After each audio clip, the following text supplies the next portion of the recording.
आकाशवाणी अल्मोड़ा और देहरादून पेटी प्रस्तुत छन कुमाऊनी में प्रादेशिक समाचार। पहली मुख्य समाचार। रक्षा मंत्री अधिकारियों 4 महिला सैनिकों के लिए मातृत्व शिशु देखभाल और दत्तक ग्रहण अवकाश देने की स्वीकृति दी। राज्य सरकार ई गवर्नेंस के बढ़ावा देने के लिए विभिन्न ऐप और पोर्टल का शुभारंभ करो। मुख्यमंत्री प्रदेश के डिजिटल क्षेत्र में मॉडल राज्य बढ़ने की जतय प्रतिबद्धता और राज्य सरकार ई गवर्नेंस की मदद गुड गवर्नेंस और पेपरलेस गवर्नेंस की तरफ बढ़ने।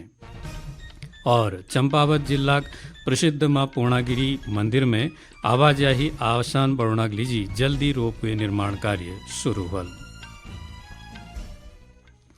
नमस्कार, समाचार नगदगाड़ में नारायण दत्त पाठक। अब समाचार विस्तार।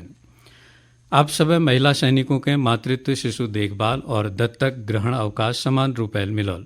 रक्षा मंत्री राजनाथ सिंह ये जगह जुड़ी प्रस्ताव के मंजूरी दी है। यह छुट्टी सेना में सभी पदों पर कार्यरत महिला सैन्य कर्मियों के समान रूप मिले। रक्षा मंत्रालय को कि यो सुविधा महिलाओं पारिवारिक और सामाजिक मुद्दों के समाधान में दीर्घकालिक महत्व साबित हुई। ये सेना में कामकाजी परिस्थिति बेहतर हल और महिला अपन पेशेवर और पारिवारिक जीवन के बीच संतुलन बिठा सकल। सेना में सभी महिला कर्मियों के लिए मातृत्व शिशु देखभाल और दत्तक ग्रहण अवकाश यो सुविधा सेना के तीनों अंगों के लिए ठूल परिवर्तन छो। वर्ष 2019 में थल सेना में सैन्य पुलिस कोर में महिला सैनिकों की भर्ती शुरू भई। प्रदेश में तकनीकी और नवाचार क्षेत्र में विशेष प्रयास करी जाने। ये क्रम में आज मुख्यमंत्री पुष्कर सिंह धामील देहरादून में डिजिटल नवाचार से सुशासन की ओर के तहत सूचना प्रौद्योगिकी विकास एजेंसी द्वारा निर्मित विभिन्न ऐप और पोर्टल का शुभारंभ करो। यो मौके पर श्री धामील को कि प्रदेश में विभिन्न सेवाओं का सरलीकरण कर उन्हें ऑनलाइन करी जाना ताकि आम जनता के ये एक लाभ मिल सको। डिजिटल दौर के जीवन शैली के लिए जरूरी बताते हुए मुख्यमंत्री को कि सरकार प्रदेश के डिजिटल क्षेत्र में एक मॉडल राज्य बढ़ने के लिए प्रतिबद्ध है। उन्होंने कहा कि प्रदेश सरकार ई गवर्नेंस की मदद गुड गवर्नेंस और पेपरलेस गवर्नेंस की तरफ बढ़ने। उन्होंने कहा कि राज्य सरकार समाजक अंतिम छोर पर ठाड़ व्यक्ति के डिजिटाइजेशन तक जुड़वीर विकास के अगिल बढ़ने और प्रदेशक सीमांत क्षेत्रों में ले नेटवर्क कनेक्टिविटी पर तेजी काम करी जाना। यो मौके पर सूचना प्रौद्योगिकी सचिव शैलेश बगोलील बता कि उत्तराखंड में 500 से ज्यादा मोबाइल टावर लगोना कार्य गतिमान छे। उन्होंने बताया कि राज्य के 950 सरकार सेवाओं के सेवा का अधिकार के तहत ली जा रहा। मुख्यमंत्री पुष्कर सिंह धामील कह रखो कि राज्य सरकार ई गवर्नेंस के बढ़ावा दीबेर भ्रष्टाचार पर रोक लगोना काम कर रखो। देहरादून में आयोजित एक कार्यक्रम में उन्होंने कहा कि सरकार कार्यालय में ऑनलाइन प्रणाली लागू होने भ्रष्टाचार पर ठूल चोट है रहे। आम लोगों के घर बैठी सरकार सुविधा देने पर जोर देते हुए श्री धामील को कि प्रदेश सरकार प्रयासों राज्य प्रत्येक नागरिक में सरलीकरण समाधान निस्तारण और संतुष्टि भाव जागरो। राजकीय इंटर कॉलेज अल्मोड़ा में आज जिला स्तरीय विज्ञान प्रदर्शनी और विज्ञान ड्रामा आयोजित करी गो। ये में जिला 11 विकास खंडों बैठी चयनित 300 से ज्यादा छात्रों ने हिस्से ले। यो दौरान विद्यार्थियों द्वारा बनाई गई प्रदर्शनी मॉडल आकर्षण केंद्र बनी रही। प्रतियोगिता जिला समन्वयक विनोद कुमार राठौर बता कि विज्ञान प्रदर्शनी जूनियर और सीनियर वर्ग के लिए आयोजित करी गई। उन्होंने कहा कि प्रदर्शनी का उद्देश्य नंतिनन में वैज्ञानिक रुचि जागृत कर वैज्ञानिक सोच विकसित करना है। उन्होंने बताया कि जिला स्तर पर चयनित प्रतिभागी रुड़की में 16 और 17 नवंबर के राज्य स्तर पर प्रतियोगिता में हिस्से लिया। जो ये एनसीईआरटी और एससीईआरटी के संयुक्त तत्वाधान में इसके टॉपिक जो है पहले निर्धारित होते हैं और इसमें सबसे पहले विद्यालय स्तर पर प्रतियोगिताएं आयोजित की गई। उसके बाद विकास खंड स्तर पर अब जनपद स्तरीय प्रतियोगिता है जिसमें विकास खंड स्तर पर प्रथम द्वितीय स्थान प्राप्त जो प्रतिभागी हैं वो बच्चे जो है यहाँ पे प्रतिभाग कर रहे हैं। इसमें 5 टॉपिक इसमें दिए गए हैं जो जूनियर सीनियर वर्ग में, जिसमें पर्यावरण संरक्षण है, आपका स्वच्छता है, परिवहन संचार है, गणितीय कंप्यूटिंग थिंकिंग है, नवाचार। बच्चों में जो वैज्ञानिक रुचि को जागृत करने का जो एक प्रयास है कि बच्चे वैज्ञानिक दृष्टिकोण बना सकें, तो ये बहुत अच्छा उनके लिए एक प्लेटफॉर्म है। भारतीय सभ्यता और सांस्कृतिक जानकारी आप मुस्लिम छात्रों के लिए दीजल एक लीजी योग वेद संस्कृताक दगाड़ अंग्रेजी और गणितक शिक्षालय मदरसों में दीजल। देहरादून में मदरसा बोर्डाक अध्यक्ष मुफ्ती समून काश्मीर को कि उत्तराखंडाक मदरसों में संस्कृत वेद और योगिक शिक्षा कोई विरोध नहीं है। उन्होंने कहा कि उन सभी मदरसा छात्रों तक अंतर धार्मिक शिक्षा पहुंचाने का प्रयास कराल ताकि वसुधैव कुटुंबकमक भारतक दृष्टिकोणक पालन करी जा सको। कुमाऊनी में प्रादेशिक समाचार आकाशवाणी अल्मोड़ा और देहरादून बटी प्रसारित करी जाने। चंपावत जिले में धार्मिक पर्यटन के बढ़ावा देने को उद्देश्य प्रसिद्ध मां पूर्णागिरी मंदिर में रोपवे निर्माण कार्य जल्दी शुरू होल। करीब 45 करोड़ रुपये की लागत बढ़ने वाल ये रोपवे निर्माण पूर्णागिरी रोपवे कंस्ट्रक्शन कंपनी द्वारा PPP मोड में करी जान लग रहा।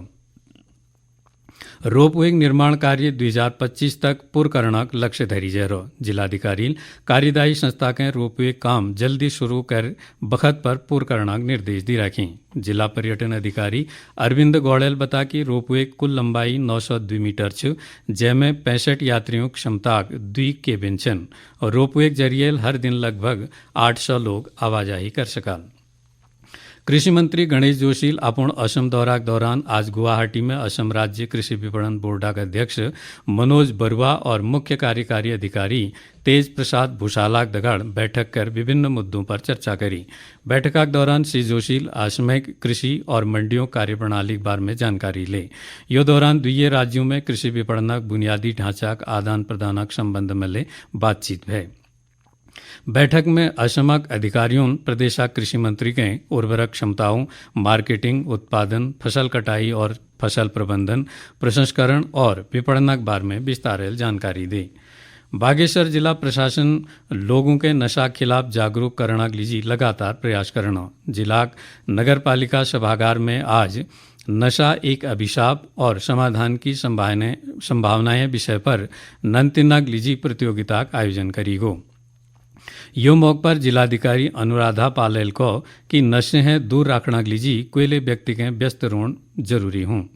उन्होंने लंतिनुत हैं खेलकूद, तैराकी, पेंटिंग और संगीत जैसे क्षेत्रों में ध्यान दें और नशे हैं दूर रोणक आह्वान करो। टिहरी जिला घनसाली में आज बृहद विधिक एवं जागरूकता शिविर का आयोजन करी गो। जिला विधिक सेवा प्राधिकरण द्वारा आयोजित यो शिविर में लोगों के कानूनिक जानकारी दगड़ा विभिन्न सरकार विभागों द्वारा संचालित योजनाओं की जानकारी दी गई। जिला जज योगेशल यो दौरान लोगों के विशेष रूपेल साइबर अपराधों हैं बचन और इनार प्रति जागरूक रोणक लीजी को। कुमाऊनी में उत्कृष्ट बाल नाटक व निबंध लेखनागलीजी साहित्यकार डॉक्टर हेमचंद्र दुबे के सम्मानित करी जयरो। उनके स्मृति बाल नाटक लेखन पुरस्कार और शंकर लाल शाह स्मृति कुमाऊनी निबंध लेखन पुरस्कार 2023 प्रदान करी गो। पिथौरागढ़ में आयोजित 3 दिवसीय राष्ट्रीय कुमाऊनी भाषा सम्मेलन में डॉक्टर दुबे के यो सम्मान दी गो। आज तक दर्जनों पुस्तकों की रचना कर चुकी डॉक्टर हेमचंद्र दुबे बागेश्वर जिला पंडित BD पांडे परिसर में कला संकायाध्यक्षक पद पर कार्यरत छन। और अब संक्षिप्त समाचार। कैबिनेट मंत्री डॉक्टर प्रेमचंद्र अग्रवाल अगस्त महीने में आपदाल प्रभावित मनसा देवी वार्ड संख्या 37 800 प्रभावित परिवारों के करीब 20 लाख रुपये की राहत चेक राशि वितरित करी। पिथौरागढ़ निवासी निकिता चंदेल कजाकिस्तान में आयोजित जूनियर एशियाई मुक्केबाजी चैंपियनशिप में स्वर्ण पदक जीत रखो। निकिता चंदेल ये उपलब्धि पर मुख्यमंत्री पुष्कर सिंह धामी और खेल मंत्री रेखा आर्याल उनके शुभकामना दी। मुख्यमंत्री पुष्कर सिंह धामील आज देहरादून में राज्य संपत्ति विभाग के अंतर्गत स्वागती पद पर 8 संस्तुत अभ्यर्थियों के नियुक्ति पत्र वितरित करें। केंद्र सरकार खरीफ फसल की आवक में देरी कारण प्याज की कीमतों में वृद्धि है उपभोक्ताओं के हितों की रक्षा के लिए 25 रुपये प्रति किलोग्राम एक रियायती कीमत पर प्याज खुदरा बिक्री शुरू कर रखी। खेलों के बढ़ावा देने का उद्देश्य चमोली जिला वाइब्रेंट विलेज में आयोजित खेलकूद प्रतियोगिता संपन्न। और अंत में मुख्य समाचार एक बार फिर। रक्षा मंत्री अधिकारियों 4 महिला सैनिकों के लिए मातृत्व शिशु देखभाल और दत्तक ग्रहण अवकाश देने की स्वीकृति दे। राज्य सरकार ई गवर्नेंस के बढ़ावा देने के लिए विभिन्न ऐप और पोर्टल का शुभारंभ करो। मुख्यमंत्री प्रदेश के डिजिटल क्षेत्र में मॉडल राज्य बढ़ने जते प्रतिबद्धता को राज्य सरकार ई गवर्नेंस एक मदद गुड गवर्नेंस और पेपरलेस गवर्नेंस एक तरफ बढ़ने और चंपावत जिला प्रसिद्ध मां पूर्णागिरी मंदिर में आवाजाही आसान बढ़ना लीजी जल्दी रोपवे निर्माण कार्य शुरू हल। ये का दगाड़ कुमाऊनी में प्रादेशिक समाचार न यो बुलेटिन समाप्त हो। नमस्कार।